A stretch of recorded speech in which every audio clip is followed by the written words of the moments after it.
Hi everyone, welcome back to Rapha Room. Today I'm here with Hailey and we're going to be talking about sort of her testimony. Would you like to introduce yourself? Yeah, I'm Hailey. A lot about me really. I'm 22, just finished uni, So fresh good. out of uni. And yeah, like I'm a believer. I'm very passionate about fitness, the gym, and I'm interested in all things marketing. I think we mentioned before when we were talking, you're going to talk about your testimony, and kind of the topic of depression. Mhm. So how does that like kind of play a role? Um, okay, I think I would probably say I've always naturally been quite a bubbly person, Yeah. and had like, an okay childhood, like nothing crazy. But I think around the time of like teenage years, a lot of things started happening in terms of like friendships and like school and things like that. And I think the most prominent thing that I could probably pin everything down to is probably I developed like an eating disorder. So that's actually how I fell in love with the gym and things like that. I was struggling with my eating and started going to the gym. And around that time, I feel like the gym just became like sort of a vice in terms of like being sad and just needing, I don't know, a sort of release, a sort of release, I guess. And yeah, those are like the times where I feel like I started to find myself getting sad. But didn't really think of it much. I feel like depression, or the word depression, is so taboo in the African like household. So I think even internalizing that took a long time to realize actually this is what it is. But that sort of exemplified when I went to uni. And obviously being by yourself in uni, I realized, yeah, I'm very sad. I'm very, very sad. And that, yeah, just is how, I fell into a lot of depression, which I guess we'll touch on. But yeah, just briefly fell into a lot of depression, felt suicidal, and then eventually found Christ and I'm still here today. So yeah. Wow. Thank you so much for sharing, That's first of okay. all. So much to touch on. Yeah, I I don't know where know, to I start. know, yeah. Okay, so you mentioned being quite sad growing up. Hmm.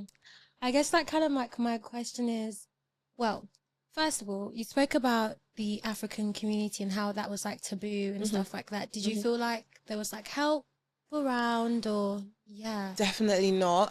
Mm. Obviously I love my parents so much, but even I remember this one, I think this significant night for me definitely made me realize that I felt like I couldn't speak to anyone or express how sad I really felt. I just remember just being in my room, and that was probably the first time I actually felt like I wanted to die. And I went into my parents' room and I expressed that feeling to them. I just said, I don't want to Oh, be here anymore. And yeah, I was just sobbing and I was like, I just don't want to be here anymore. I don't know why. I don't know what it is. And genuinely, like, I know that my parents love me. I know that to hear that from your child is probably such an overwhelming thing. But obviously their response was kind of just like, oh, but you have this, but you have that, you have a yeah. roof over your head, you can go to school. When I was growing up, I had to trek Okay. rivers, like, do you know Yeah. what I mean? Like, we brought you here for a good life, like, you have all of these things. So like, why do you have a reason to be depressed? Like, what are you talking about? I remember even like my mom, she got me a notepad and she gave it to me in that moment. She was like, I want you to write down everything you're grateful for. And I was just like, Oh Mom, like wow. that's just not the approach right now. I need you guys to listen and like understand, because I don't even get why I'm feeling like this, but I do feel like it. And after that day, I think even I was just like, I don't think anyone will truly understand how I feel or what's going on in my mind. So yeah, I definitely think it made getting help harder Mm. because it silenced me for a long time about how I was truly feeling. Yeah, definitely. At what age do you think this kind of This started? was around 16. Yeah. So before that, and then when you went to uni, was kind of something you suppressed. Yeah. Yeah, definitely. And so when like you were isolated from like your family environment, what effect did that have on how you Um, felt? so even before I went to uni, that was around like COVID times. Oh gosh. Yeah, so I think that just accelerated the Oh depression. gosh. Mm. Because even around that time, a lot of things, like I said about friendships, were happening, and I just genuinely felt alone. I like lost a lot of people around me, and I feel like when COVID hit and it was lockdown and all that stuff, I was actually happy about lockdown because it meant that I didn't have to go outside and pretend anymore. I didn't have to put on a fake mask every single day that I was okay when I knew that I was really, really struggling. But because of that, I remember, oh gosh, like I stayed in my room all the time. Like I was just so sad and like genuinely physically drained. And then when going to uni, even at that point, I remember I wanted to go to treatment for the eating disorder, but I couldn't because at this point I hadn't even spoke to my parents about it. And obviously like what they're gonna think that I'm taking a year out to do what sort of thing. So I just decided to go to uni. Like I just thought it'll be fine. Like, you know, it will help that I get a fresh start with new people, new environment. But again, like I think those four walls of student accommodation and like not knowing anyone because I didn't go with like anyone that I knew or anything like that really again just like exemplified like the feeling of loneliness and sadness. So yeah, I thought it would be sort of like a fresh start, but it kind of just made it worse. Yeah. Okay, let's do some definitions first. Okay. What would you describe like what would you say depression is for people who don't know? I would say depression is an extreme lowness in the mind, in your physical state, emotionally, that's consistent. I think a lot of people now, especially on social media, throw around the word Yeah. like I'm depressed. Being sad one time is not, do you know what I mean? It's not depression, like, or having something that has caused you sadness, or like there's a difference between being fatigued of just life, but like depression, I feel like for me anyways, is sort of like losing the will to carry on with things, losing the will to carry on with your day-to-day activities, and like getting to the stage where even the simplest things are so heavy and so taxing on your mind, on your body. Don't want to speak to people. You don't want to do the everyday normal things, get out of bed, have a shower. Like you don't want to do, you just don't find any sort of joy or fulfillment in any of those things. I think that's the state where it would now be depression. Depression. So like when you were in uni, did you start after COVID, like 2021? Yeah, yeah, Oh, yeah. same. Yeah, yeah. Okay. There's so much to talk about. Yeah, I know. In terms of like COVID and like how that affected things, because I know like there was less things you could go out and meet people, but then you were saying you didn't have the will to even want to go out and meet people in the first place. Mhm. Like, how did you make friends at uni, or Did how did I? you build? Okay, Did I did you make build a community? Hmm. Oh, what a question. I would say in my first year, and this is the thing about Yeah. depression, right? I think one thing that people don't talk about is vices. So like turning to things to try and force yourself to feel something, right? Because depression can lead to a lot of numbness. And for me, I think one thing that I turned to a lot earlier was going to parties and boys and just like meaningless nothing basically. And the thing is, I'm naturally just not even that sort of person. Like, and I grew up in a Christian household, pastor's kid, like, so Oh that's not wow. even, do you know what I mean? Like that's never Yeah. been my lifestyle. And it didn't really entice me. Like it wasn't even something that I was like, oh, I can't wait. You know, people are like, I can't wait to go so I can, I was Mhm. never ever interested in that. But it seemed like that was where people gathered, and when Yeah. you're so low in your mind, you want to be around people even if you know those people are not actually really for you, they don't really care about you per se. You just want to always constantly be around a lot of people because in the moment it makes you not feel alone. So I think that was what I turned to try and find communities. I turned to doing things that I knew didn't really do anything for me. But just pretending to like it and just pretending to enjoy it so that I could fit in, or I could be like, you know, the girl that everyone knows and all of that stuff. But it's just, I don't know, when you leave the party, when you leave, the motive, and you're always going back to those four walls. There's only so much of a facade that you can put on. And again, I think it actually amplifies the depression when you're constantly putting yourself in these situations that don't actually serve you, but you're just looking for something. You're looking for a sense of fulfillment in those things. And for me, genuinely, a big thing was definitely boys. Like, a big thing for me was boys. Like, I don't know, I think there's something about the validation when you're so low in that mental state and in that self-esteem. There's something about that validation, and also going through like a lot of friendship hurt. Sometimes I think the relationship aspect, or the romantic aspect, kind of rises, and it makes you seem like, okay, well, if I'm not getting on with girls, or I'm not getting on with like friends, then at least this person wants me. Like, they're always going to want me for one thing, like, you know what I mean? So I think for me, that was a main thing that I know in my first year. Like, I was just like, just putting myself in situations where I was just like, I just want to feel something right now. I just want to feel loved. I want to feel seen. But of course, just didn't last, Yeah. Yeah. Were you able to, like, did your uni have support? Um, no. I wouldn't really say so. Okay. No shade to my uni or anything. I love my uni so much, but I wouldn't say so. I actually remember this one time, skipping ahead a little bit here, but Okay. I actually, like, this was my first attempt to end my life, yeah, Oh, in my uni wow. room in first year.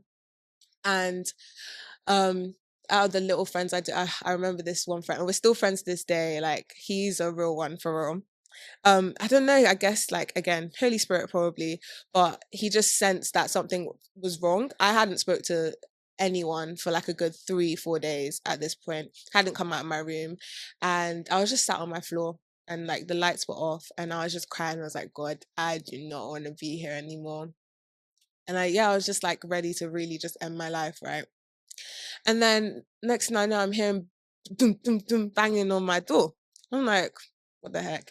And I hear his voice. He's like, are you in there? I know you're in there. Like, I'm worried about you. I just felt like something was off. And like, all of a sudden, I didn't even know we had like an accommodation sort of person that managed. I didn't Oh, even know, I've never seen them wow. in my life, but all of a sudden that day they existed. And I think that was the only time I ever felt like there was quote unquote support from like that university environment. But honestly, even after that day, like, there was nothing. And it reinforces that feeling of I'm alone in this. I'm alone in this, because it felt like things have to get so bad to that Yeah. point for people to be like, how can I help? But even after Yeah. that moment, they just get back to their own sort of like everyday life. Do you know what I mean? Mm. Yeah. You mentioned about being a pastor's kid. Did your parents have that sort of mentality, like you can pray it out? Like, Mm, do you know what? I don't think my parents ever actually, like, they're not really like that. Like, which yeah. is surprising, because like the other pastors and stuff that I've encountered are very much like, this is a spirit. And we'll touch on that, because that Let's links to touch on church it. hurt. That links to a lot Let's of touch church on hurt, it. because Yeah. everything is apparently a spirit. Anyways, um, yeah, my parents were never really like that. They weren't really like pray it out. They were just always more on the vibe of like, but you have everything. Like, we brought you to this country for a better life. Like, how can you be like, they're very much like, how can you be depressed when you live in the UK? I'm just like, what? Like, how can you be depressed when I can buy you groceries? I Yeah. send you to school, like you have. And I think that's actually, it's the same approach as the pray it out thing, because it's Mm. invalidation. That's what it is. It's invalidating my experience based on your own experience, and based on the fact that other people have it worse. So why are you down? And even though that is a okay mindset to develop, in encouraging yourself, when it's like, you know what, I could be worse, but I thank God that I'm not, and I thank God for where I'm at. It's an okay thing to think. But I think when you're at such a low state, that's the completely wrong approach. With, this person is in hospital, this person is dying, and you're like, it's not really like how it works. Do you know what I mean? Like when I'm telling you I don't want to live, like I just feel like that's the last thing you should really be saying. Like, oh, like you could be in the hospital, but you're not. I want to be there. Like I want to. Like, do you know what I mean? Like Mm, that's literally what I'm where I'm at right now. So I think it's still the same weight as the whole pray it out thing, in my opinion. damn. Yeah. Okay, so there was a whole thing with like the accommodation and like the lack of support. What kind of helped you through that and like navigate depression? Um that same week of, the attempt that I just told you about, I think literally like 2 days later, I was in the uni library and I bumped into someone from a church that I had just been going to for like maybe like a week or 2 weeks at that point. And they were having a worship night. This was like their annual worship night. Um, Like every month? Like every year, like every this, year? yeah, they Oh just had that wow. that one Okay, worship okay. night every year. And actually it was Mm. the same day. Oh wow, yeah. The same day that I attempted. The It was same day. Oh earlier in the wow. day. I bumped into someone and he was just talking about it. Anyways, fast forward to the worship night, which was that weekend. Mm. Um, yeah, I went there and it was good. I feel like that was the first time I encountered God for myself in that sort of space. And it's funny because this girl came to minister and she was singing and she just started saying something about depression. And I just started bawling my eyes out. I said, yo. And then after she ministered, she came to me and she just started telling me my whole life story. Like Oh she told me things that I really? have never, ever told one soul in my life. And it was that day I was like, yep, this is God. Like I just felt God's love. And it was just like in that moment, I felt like God was literally just telling me to hang on and showing me that He had got me. And I think that for me was definitely the start of learning how to deal with and overcome those sort of feelings of depression and loneliness and things like that. So I would say that that was the start of, I guess, a community, but we'll touch on why it wasn't a community later on, but it was the start of like coming out of that space, and it was the start of my own journey with faith, because obviously, yes, grew up in a church, but I just didn't have a personal relationship with God. And I think that was just the beginning of Love coming it. out of that darkness. Yeah. Okay, so to touch more on the story of like coming out of it, what else were some of the things going on behind the scenes that you were dealing with? um when I was younger, I was sexually assaulted. And I think for me, that was, and I didn't realize at the time, but obviously the journey with God and healing, that was something that always kept me really down. Yeah. Um, Not that it Mm. was always on my mind, nothing like that. And actually, funnily enough, like it was such a repressed memory for me. Like I just never really remembered that happening. But that those memories started to come back, and I think it was actually learning to sit down and unpack those things and seeing how that sort of event influenced and like obviously subconsciously influenced how I was as a person. Like I said, like one of my main vices was validation in guys. And I think that was a big thing. It was such a thing of understanding and realizing that I was violated in a space that I didn't understand what was going on in a family friend's home, that like somewhere of trust and all of that thing. And for me, I think it led to like, I guess, like hypersexualization of myself and like the whole taking back myself, like even linking to the gym later on, like a lot of things for me was just like taking back my body. And it's like it was unknowingly for me. Like I didn't know, it wasn't an active thing. But looking back at the patterns of the things that I was doing and looking for validation in this and the gym and trying to build my body and all of these things, like it all led to the fact that I was dealing with the fact that I felt like my body rights and like things like that was taken away from me at such a young age. So I think it was unpacking that was definitely going on behind the scenes. And I was in therapy for a while as well. Yeah, I think that was like the main thing, and a lot of unpacking like betrayals and like friendships hurts. Yeah, yeah. First of all, I'm so It's sorry. okay. Um, and thank you for being so No, of vulnerable as course. well. How did you get into therapy? Honestly, I was watching a sermon online, Yeah. and I'm gonna like shout out to this organization. They're called Therapy with God, TWG, Therapy with Okay. God. So good, like so good. And their sort of scheme is just so useful for young people, because even the person I had is like a pastor and her husband, and Pastor Joyce, she was doing administration in this church, and afterwards it was about healing.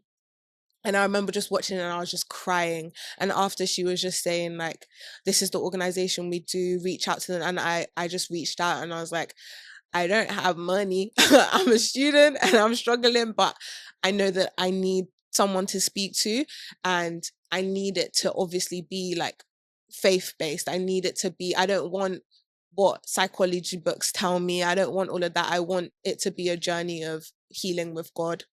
And yeah, I had therapy sessions with her. It was online, and it was so beneficial. And again, it really helped with the unpacking of everything that I mentioned. And yeah, it was really, really useful. Okay, so what happened in between? Because you said that before going to uni, you didn't have like a personal relationship with God. After the worship night, what sort of transcended? Or what even led you to church in uni? Yeah. Loneliness, Mm. loneliness and obligation, to be honest, because when you grow up, as I was even born in a church, like my mom gave birth in the church. Like I'm like Are you serious? I'm so serious. Like they had a church In the hospital. UK or in No, Nigeria? Okay. I don't know if they do that one here, but yeah, like I'm sidetrack, I know, but my dad was literally preaching whilst my mum.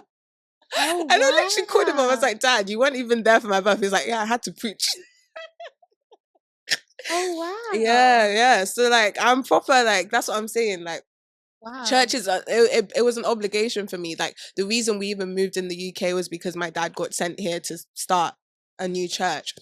So for me, it was a thing of obligation. Like I didn't understand when I came to you and I said, "Wow, people sleep in on Sunday." What is that? Like, what do you mean you're not doing? Like, what do you mean you're not going to church?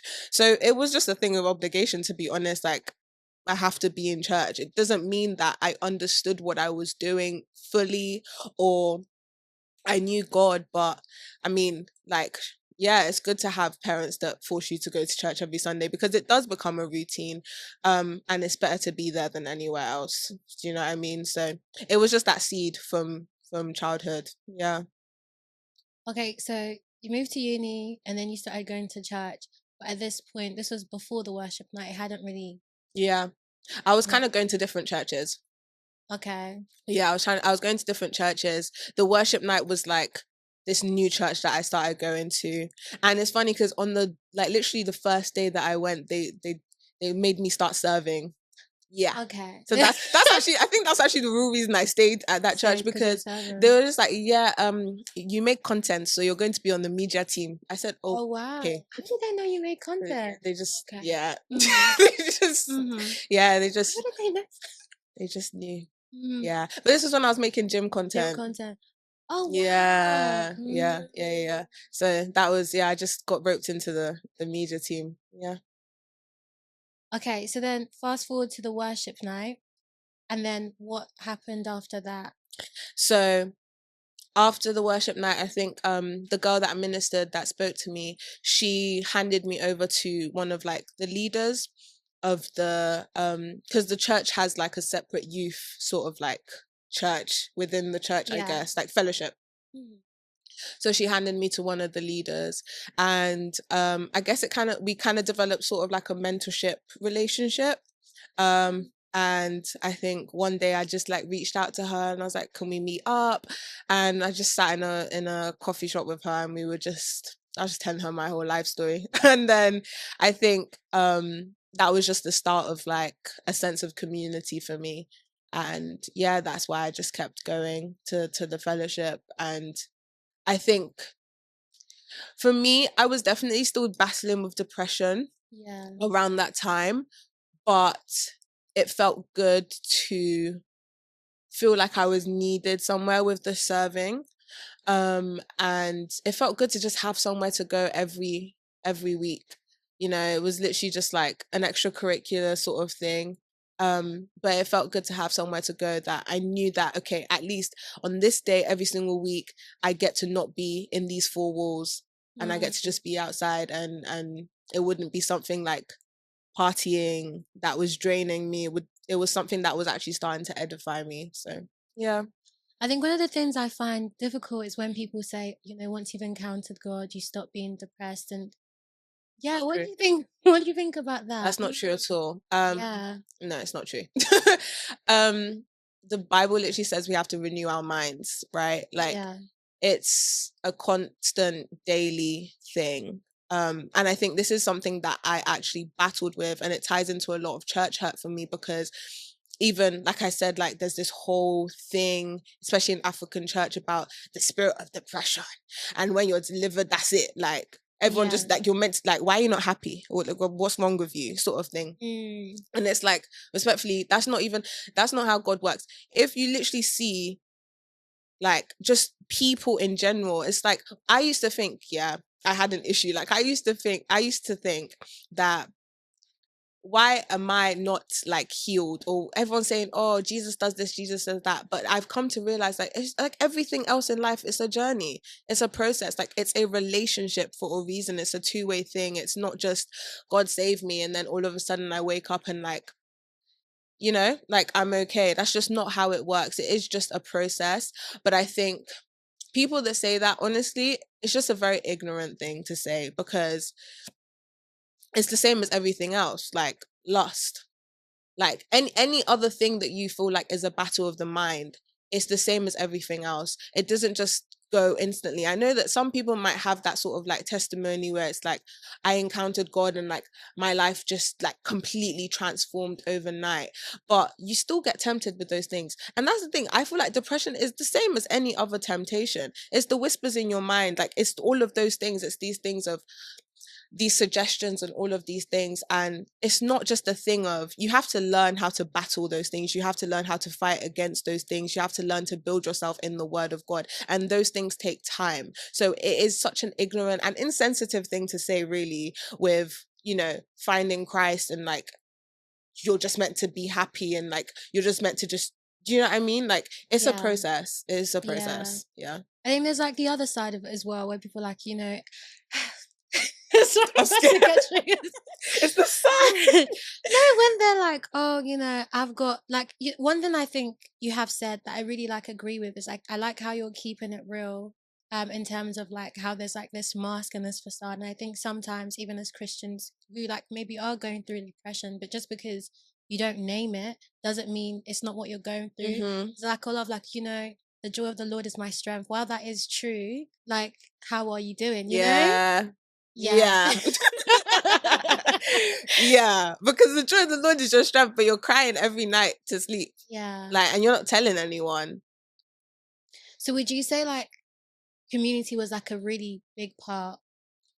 I think community was a big part for me, Yeah. but it became more of a thing of, I think it wasn't necessarily the people. I think it was more Yeah. just being around bodies, if that makes sense. Like it was just that it was like a physical manifestation of being brought out of something and being surrounded by different people. Like it was kind of like a physical manifestation of what God wanted me to live out. Like he wants me to live out a freed life. He wants me to be happy. He wants me to be joyful. Because a long time I really internalized the idea that I think God just actually wants me to be sad. Like, I thought that Oh that wow. was, yeah, I thought that Mm. that was genuinely, like, I think that that's just how I'm meant to be. Like, I'm not meant to be truly happy. Obviously, I know that that's a dirty lie from the enemy, but I genuinely just believed that for a long time. But yeah, I would say like community did help, but it wasn't about the actual community. It was God just wanted me to be surrounded by people and to be around love. Do you know what I mean? Yeah. Like true love. And it wasn't even community of, yeah, I don't know how to explain it. It wasn't really community because of the people. Because for me, a lot of church hurt ended up happening, a lot of hurt ended up happening. But the reason I'm still here and the reason I'm still going in the journey of faith and I haven't left the faith, because it was never about the people for me. Like, that's why I think God had to show me that he loved me first. And that was the reason that he was putting me in this place. He wasn't putting me in this place to be loved by people and to focus on the people, because that's how people, or that's how, like, you can, something can happen and you can fall away from the faith. It was just more about, the only reason my love can be in this place is because I am love. Do you know what I'm trying to say? Like, it was Mm. just never about the people. And I think sometimes that's what we focus on a lot. Even like coming to church, like church sometimes would be about the friends that you have or the people that's Yeah. there. Like, that's the only reason. And it's good to have, I don't know, something to keep you going. And it's good to have these friendships, but people, we're humans and people will fail and people are really nasty people. No, it's true. Like, people are really nasty. And the human heart is wicked, and that's why it was only ever meant to be about the love of God. That's it. That's Mm. it. And he used people to show me that love, but I always had to remember, and I'm still having to remember, that it's only him. Like, the love is only from him. It's not really like from them, and it's not Yeah. about them. Yeah. Yeah. Thank you again for sharing. Not like how did you overcome depression? Because like you said, it's not like a one and done thing. But like, is it still something you'd say you're struggling with? Yeah. I think I think there's total freedom from something, like from things that you struggle with. I do believe that Mm. the Bible literally says, where the Spirit of the Lord is, there is freedom. Yeah. Who the Son sets free is free indeed. I believe in total freedom of the mind, of depression, of anything that people struggle with. It doesn't mean that those things will not present themselves to you. The Bible says that we'll always be tempted. Do you know what I mean? Hmm. So I don't want to say it's something that I still struggle with, but I will say that it's something that is presented to me. The thoughts are presented to me. Like, I have times where things can get really, really, really bad and really low. And those sort of feelings are presented to me. And in that moment, I have to decide, am I going to accept this sort of thought process, or am I going to accept the word of God? So I think it definitely is still a journey. And obviously I'll have things, or have like things occur that might trigger a certain feeling or a certain thought. But again, I think just staying in the word helps, because it gives you something to actually combat those thoughts. For a long time, I really was not a Christian that read my Bible, like, at all. But there's literally power in the word of God, and more as I'm learning to read my Bible, and not just read it like just to do it, but asking the Lord to break things down for me. When those thoughts now come, or when I'm presented with a situation, I actually have something. It's like literally like a bank. Like, I have something inside to actually use. So I would say that's probably like the main thing of how I'm overcoming. And also just being authentic in my walk with God. I think that's the biggest thing for me that has actually made me just transformed my walk with God. Like, God, I feel like I'm about to be depressed right now. I don't want to be. So can you please help me? Like, that's genuinely how I literally speak. Like, God, today I'm feeling a bit suicidal. I really don't want to feel that way. What should I do? Like, and I, like, obviously I write. So I think that's Hmm. where that vice also comes in, just writing. And even like, I love the book of Psalms, because I feel like genuinely, like, it's the most real, authentic sort of emotional roller coaster in the Bible of just be real with the Lord. Like, cry to him, speak to him. Like, it's not our Father who art in heaven. Like, just talk to him like a friend. Do you know what I mean? Like, have that conversation with him. I think that's actually how I'm constantly walking every single day, speaking to the Lord and not running to people, which is why I said such a big emphasis on, yes, community is amazing, but the reliance on community can also lead to like a big downfall in your emotions and things like that, because people will fail you, you know, but you're meant to rely on God. Like, true healing comes from speaking to the Lord, true healing comes from leaning on the Lord. And the thing is, like, he understands, he's gone through.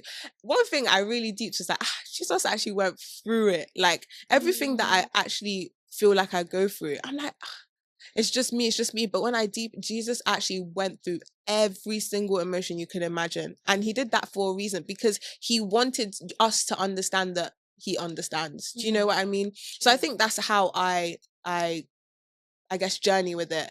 It's not a thing that I struggle with anymore, but I do have days where I feel more low than others. And it's about making that conscious effort and decision that day of,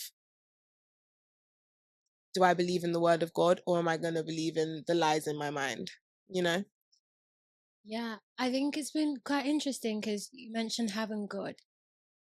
For people who don't like necessarily know the Lord, what would you say like they could do to kind of help them navigate depression? That's a good question, because I can't lie. It's actually only Jesus that will heal you. I promise you. Um, mm,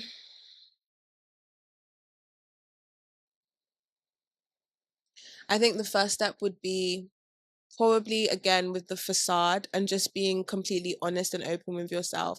I think just as humans, like, why do we like to pretend a lot? Because the funny thing, even when I speak about like things online with like feeling sad, yeah, you see people come and gather in the comments. It's like, everyone, I'm going through the same, I'm going through the same.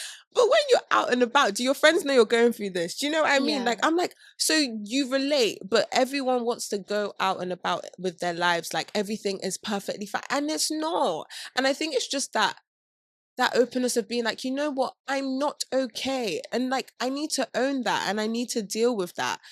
I think pretending and finding other things to kind of like fill that void is such a dangerous path. So just, I don't know. I guess my main advice would be just be real with yourself.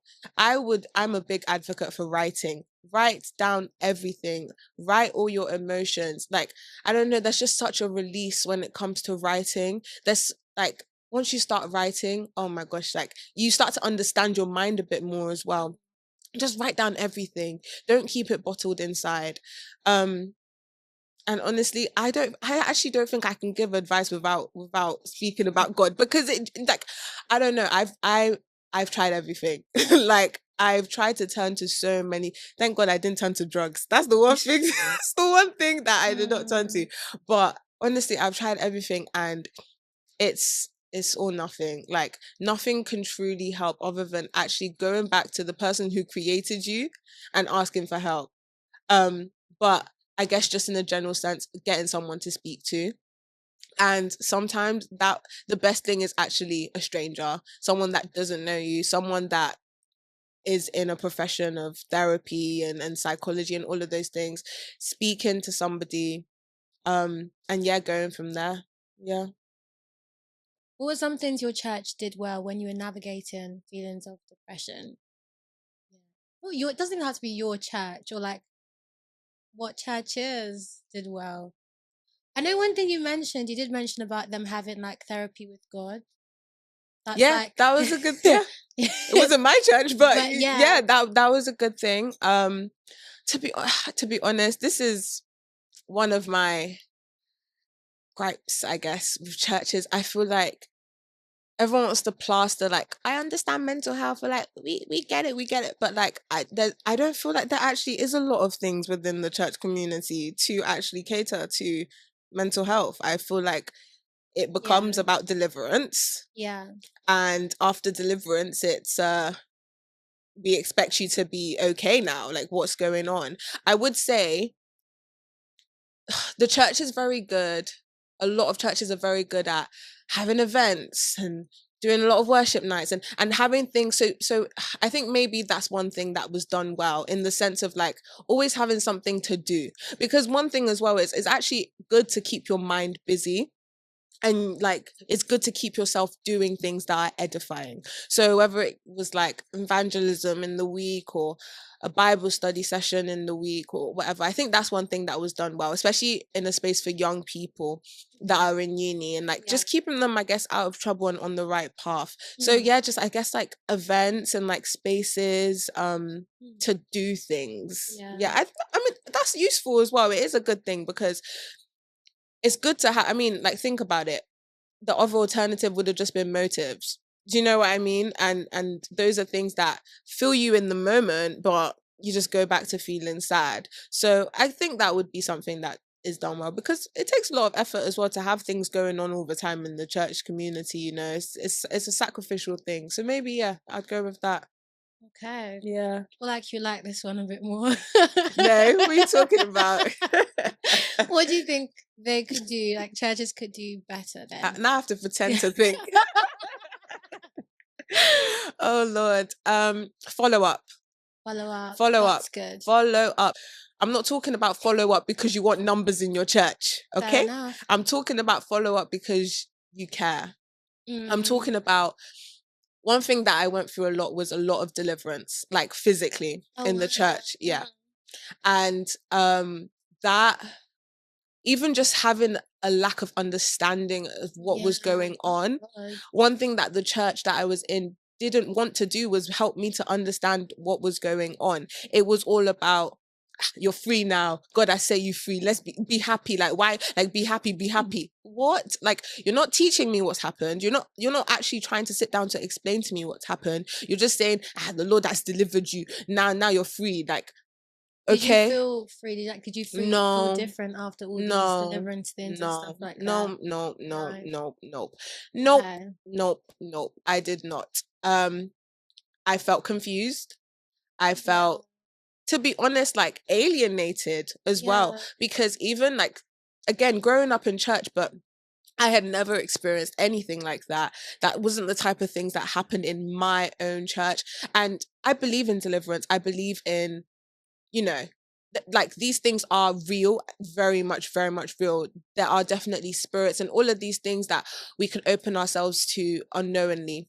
100% agree with that. However, I feel like when someone goes through things like that, or when someone is struggling with mental health, etc., like, follow up and education is so important. And the thing is, yeah, everyone wants to talk about the spirit of depression, spirit of this, but no, you what about the spirit of pride that you have?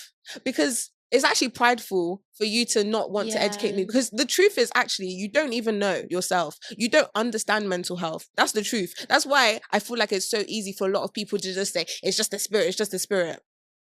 It's not just a spirit. Like, do you know what I'm trying to say? It's really not. Like, there are real life things that happen that, are we going to say PTSD is a spirit? Like, it's based on experiences that happen. Do you know what I mean? So I just feel like follow up is my biggest thing, because that was the biggest thing that for me that spurred on a lot of church hurt. It was going to these people, trying to explain and express, like, I need help. I do not understand what is happening to me. I am struggling with my mental health. I'm struggling with my mind. I'm struggling with my emotions, and just receiving nothing else from those things, or receiving just pray, or receiving like, you're delivered, or let's do deliverance. Like, what about a counseling session? Do you know what I'm trying to say? And another thing I would say, like, people in church need to stop doing things out of obligation and doing things based on love. Like, I can tell when you're just doing something because, like, I just have to do it. Like, do you know what I'm trying to say? Like, you're just doing it because it's like your role, you're in this department. But what happened to doing things out of love? Because when you're struggling with your mind, you need love. Like, that's the truth of the matter. You need to experience the true love of Christ. And I feel like doing things out of obligation doesn't help at all. So that would be the number one thing. Church needs to start following up on people, and needs to come from a genuine place. And if it's not coming from pray to God that it will come from a genuine place. Like, Like, check your heart, ask for more love, ask to be able to show more love to God's creatures, because man, when things is out of obligation, you start feeling like a burden, and that doesn't help when you're already feeling like I'm so much, like no one wants to help me and all of these things. So yeah, follow up would be probably my only one. Wow. But there's different aspects of follow up you touched up on, like whether that's like following up in terms of even like someone you sat next to at church or like friends that you made at church, but oh hi, how are you this Yeah, week? You mentioned this. I think that's like doable. It's not hard. it's not hard Like at all. It's a text it's message. yeah, it's Yeah. not hard. But I think the counseling session is really interesting as well. Like what could that look like in practice? The reason I said that is because at one point, I guess my church or my past church or whatever had a sort of counseling team. But again, it was definitely just out of obligation, if I'm being honest. And I Okay. would say that, first of all, in the matters of counseling, especially within the church, I think it's so important to actually want to build a relationship with the person that you are helping. Mm. I don't feel like it should be just like a strict one-on-one appointment, like, oh, I just need to quickly see you and then I'm seeing somebody else. Like, I think you need to actually want to learn about the person that you are counseling. I think that's the number one thing. A relationship needs to be built. And also just like, I don't know, just more like listening and addressing the things that are actually spoken about. I feel like a lot of the things that led to me being so hurt was, I would say one thing and it's overlooked and you're just trying to focus on something else. And it's just like, what's the point? Like, the whole point of you saying that you want to give me counseling and it's to help me, you know? And you're not even listening to what I'm saying, and you're just trying to say, oh, the Lord says this, so let's just do this. And it's just like, you're not listening. Like, you're not, when someone is feeling down and depressed, they really need to feel heard. I feel like that's what they need to feel heard. They need to feel listened to. That's why I said it's only Jesus that will actually fully listen, because sometimes people just, and it's not even an intentional thing, I don't think. I don't think it is. I think sometimes people just don't know what to say. So they say something else or they focus on something else. And sometimes it's okay to say, I hear you and I actually don't know what to say to that. Right? It's okay, you know, like you don't Yeah. have to sound and just Yeah. prophesy and like, you know, Yeah. like turn it into something else. Like sometimes it's actually to be like, wow, I don't actually know what to say to that, but thank you for expressing that to me, Yeah. you know? Yeah. I think sometimes, like, when people try to find answers for things they don't have the knowledge for, because we're not going to know everything, Exactly. we then, like, make God seem like we don't represent God's true nature. And that's really weird. Like, that's It's really not weird. good. You just be lying. Yeah. Yeah, yeah. Yeah. That's really crazy. Okay. So, for people going through depression, Hmm. both like Christians and non Christians, what would be like some words of encouragement? Um, Gosh, there is actually light at the end of the tunnel, like for real, for real. You just have to keep walking through. And honestly, I would say like find things that actually make you happy. Like it can be Yeah. the smallest things. Oh my God, I've gotten back into baking and I'm just Oh, like, I'm really? just I a like cakes. girl. I like cakes and Oh, do you custard. today? Yeah. Yes, sir, I didn't bring any today, but I can come home with okay. you. Girl, I love baking. And it's just like, Okay. do you know what it is? Yeah. I feel like, I don't know if you can relate to this, but I feel like when people, believers, we'll focus on believers for a little bit, Okay. when they find Christ, I feel like people have this battle of like, I can't have a personality as well. Mm, And it's just like, "Ugh, everything I do has to be about God, about God." Oh my gosh, like you can include God in everything. Like me yeah. and God be baking. Like honestly, like you can actually include God in every little detail of your life. I'd say also, I'm such a big advocate. Move your body. Oh my God, fitness. I know God sent that one. In fact, God created fitness just just for me, Oh, just for wow. me, because girl, if it genuinely had not been for the gym, I don't know what I'd be. Like I'm so glad that I found, like, moving your body just releases so much endorphins. It makes Mm, sure that you're just taking care of yourself. And in the gym, you just build so much mental discipline. And that mental discipline starts to translate to so many different areas of your life. And it's like, I don't know, one day I just started to be like, I can go out today. No, I can get out of bed today. Like I could, like, you talk to yourself differently because you're taking care of yourself. That's the one thing that I would say. When you're down, do everything you can to physically take care of yourself because it makes such a difference. If you want to stay in bed, fine. Get up, shower, dress up, wear makeup, get back into bed. For real. Just dress up and get back into bed if that's all you can do. Just do those little things that will make you feel, you know? I would say also, um, yeah, just I don't know, just hold on. Like it sounds so like hard to hear because even for me, oh my gosh, whenever I was depressed and people would say that to me, I'm like, just shush, man. Like, what are you talking about? But genuinely, like, take every day as it comes. I think when you're so down, you can very much feel like just looking long term and be like, I don't think I can do this whole life thing. Okay, don't do this whole life. Yeah. Do today. Do you know what I mean? Mm. Just focus on today. What can you do today? And then when tomorrow comes, okay, what can I do today? Even says like, why are you going to worry about tomorrow? Just focus on today. Do you know what I mean? Just take life in bite-sized chunks. And it can be anything as like just focus on the next hour, just focus on the next 2 hours, plan what you can have for dinner. I think when you actually start to build structure into your life, not in like a strict sort of like rigid and mean way, but in just the like, I want to be a person of discipline and I want to be accountable to things. It just allows you to feel more like enjoying life. It allows you to do more things. I think that would be the like get outside. It's even summer now. Like go outside, go for a walk. All of these little things, I promise you, they actually you have to just do it regularly, but they actually start to make you be like, you know what, like life is okay and it's all going to be okay. Like I'm going to be okay. Because when you're so down, I feel like you just want to stay inside, you want to isolate yourself and all of these things. It doesn't help. It doesn't help. And you believe that no one understands, but trust, like people understand. More time, everyone is faking their life. I promise, I promise you. Go and read Mm. my comments. That's what I'm saying. Like, go and read the comments of people's posts. Like, when you see someone post about something, you just see the most random people saying, "Yeah, I relate to it." Really, you relate? Like, but you go on their profile and they act like their life is all together. Like, everyone's pretending. You're actually genuinely. That's one thing I've learned. You are never alone. You are Yeah. never alone in your struggle. You are never alone in your pain. Mhm. Yeah, yeah. So how do you like not fall into that trap of like pretending or like putting the facade?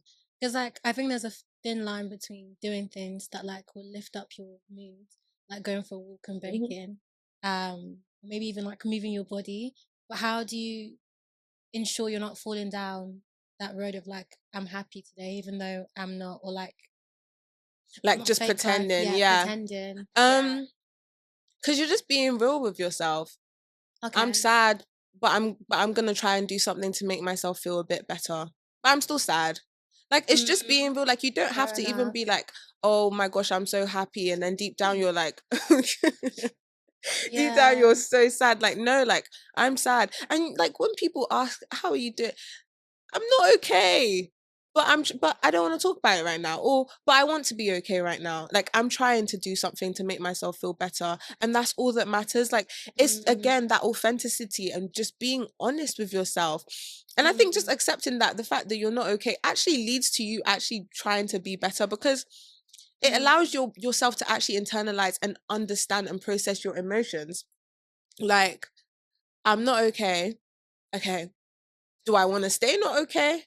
Or do I want to do something to make myself feel a bit better? It doesn't mean you're pretending, but at the end of the day, like you have to be your biggest motivator. You have to be your biggest support system because half of this life or a lot of this life you live by yourself. You know what I mean? So you have to build, it's like a muscle. You literally have to build that sort of thing of doing this for yourself because you know that this will make you happy, but also be allowing yourself that grace to just sit in that emotion. If you just want to stay in bed, stay in bed. Like it's okay, but stay in bed. Like I said, wear makeup and stay in bed, or watch your favorite thing and just do something that's not gonna have you just like feeling down in the dumps and amplifying that feeling all the time. It's okay to have a day that's just like, you know what, we all go through it. Like, even me, I have days where I'm just like, I'm just so sad and I do not understand why.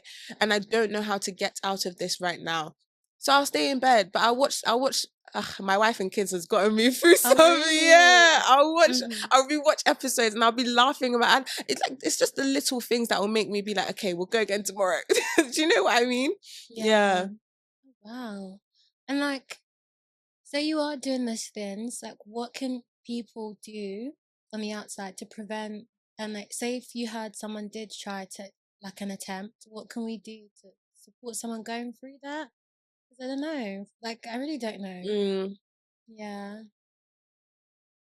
I'd say from experience, Yeah. um, showering them with love. And it's like, the thing that I think really hurt me a lot was that it always had to get to that point for Yeah. people to sort of like turn up the love. Like, it's just something that we all like, when you think about it, when it's someone's birthday, that's when like all people will say Yeah. all these nice things. Like, but as humans, like, we don't regularly That's true. affirm a lot of people. It's Mm. when something big and significant and like we're saying all of these nice things. And like, obviously, yes, those things will be amplified on special days, but I think we need to become people that affirm people a lot more. Like, you're doing good, or just complimenting people more and more. It shouldn't have to get to that point of lowness that now people are stepping up and like, oh my gosh, like, you're this, you're that, like, I value this, like. And also, I think also, again, follow up for me. Can Okay, I we're just gonna say, go with a follow up, follow up. Yeah. can I just say, I was actually on the follow up team in my journey. Okay, okay. No, but like, like, after sort of like an attempt or something, yeah. Mm-hmm. One thing about me, or after a really low episode of depression, it would be like, in that moment, everything's amplified and so many people want to rally against you because they don't want blood on their hands. Let's be real. Just saying, like, they don't want we don't want anything to happen to you. We don't want anything to happen to you. And then a day will go by, 2 days will go by, and it's just like, oh, you only really cared because I got to such a really low and dark point.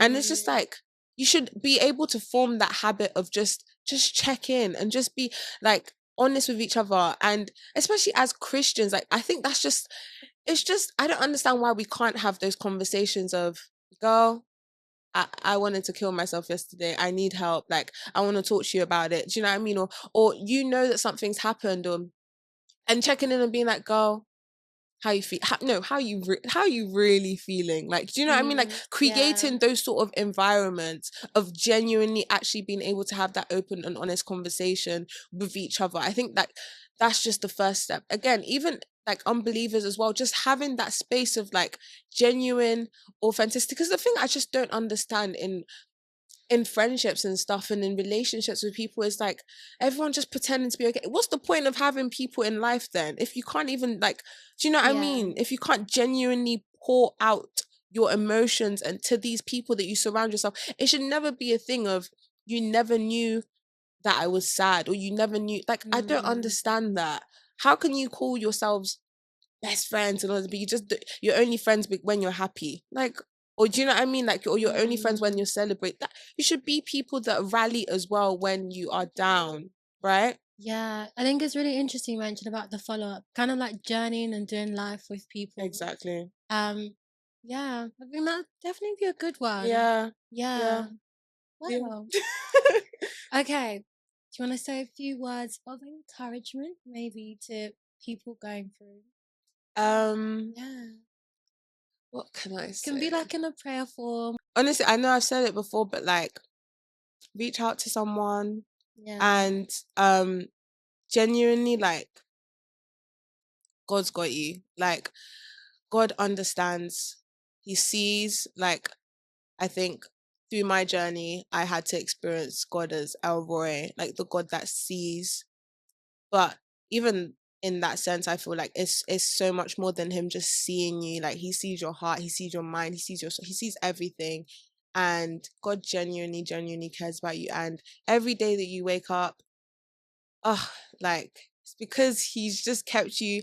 There's more to your life. There's so much more to discover, who you are, who you're meant to be.